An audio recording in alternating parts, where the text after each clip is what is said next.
നീ ഇതിനിടെ എങ്ങോട്ട് പോയി? ചേച്ചിയെ കാണാൻ പോയായിരുന്നോ? ഇതുവഴിയെ പോയോ? ഓ, ഇതിലേങ്ങ് ഇറങ്ങി. റോഡേ കൂടെ പോയാൽ 100 പയ്യന്മാരെ ഗൾഫിൽ കൊണ്ടുപോകാനുള്ള ആപ്ലിക്കേഷൻസ് വരും. പണ്ടിവര് സ്കൂളിൽ പോണ വഴിയാ. ഇപ്പൊ ആ പഴയ വഴിയെല്ലാം മാറിപ്പോയി അല്ലയോടാ? അത്രയും വീടുകള് കാട് പോട് വെട്ടിമാതിരി. പൊതുലാട്ടിനായിരുന്നാലും പണ്ടായിരുന്നു ഭേദം. തുടങ്ങി.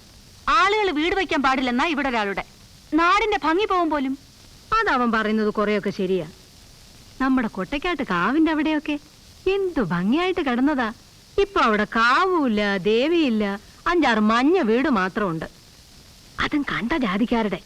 അമ്മേ, ഇവക്ക് ഇതൊന്നും പറഞ്ഞാ മനസ്സിലാവുന്ന ഇനമല്ല. ഇവിടെ നാട് കണ്ടിട്ടുണ്ടോ, കാവ് കണ്ടിട്ടുണ്ടോ? പിന്നെ ഇല്ല, ഞാൻ ആകാശത്തുനിന്ന് പൊട്ടി വീഴല്ലായിരുന്നോ? ആ കാള, അമ്മേ ആവി പിടിക്കാറായി.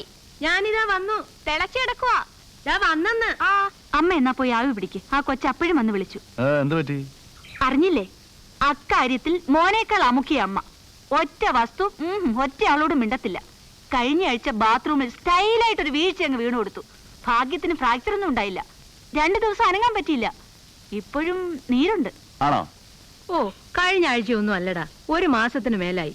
അതാ പത്മാവതി കണിയാട്ടിയെ വിളിച്ചോന്ന് ഒഴിഞ്ഞപ്പോ അങ്ങ് മാറുകയും ചെയ്തു. പിന്നെന്തിനാ ഇപ്പോഴും ആവ് പിടിക്കുന്നേ?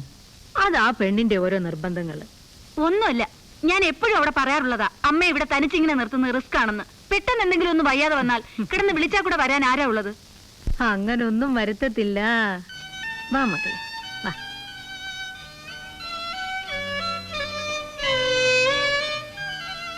ഇപ്പോഴും നടപ്പ് ശരിയായിട്ടില്ല. ഞാൻ നോക്കിട്ടൊരു കുഴപ്പവും കാണുന്നുണ്ട്. കുറെ കൂടെ വലിയ കുഴപ്പമുണ്ടായാലേ കാണുള്ളായിരിക്കും. ഞാൻ ഉള്ള കാര്യം പറഞ്ഞു. കിടന്ന് വിളിച്ചാൽ ഓടി വരാൻ അയലത്ത് കൂടി ആളില്ല. ശ്മശാനം പോലെ പരന്ന ഒരു പറമ്പും അതിനകത്ത് പത്തായം പോലൊരു വീടും. നീയേ നല്ല വീട് കണ്ട് വളർന്നിട്ടില്ല. അതുകൊണ്ടായി ഈ വീട് കാണുമ്പോ ഇങ്ങനെയൊക്കെ തോന്നുന്നത്. മനസ്സിലായോ?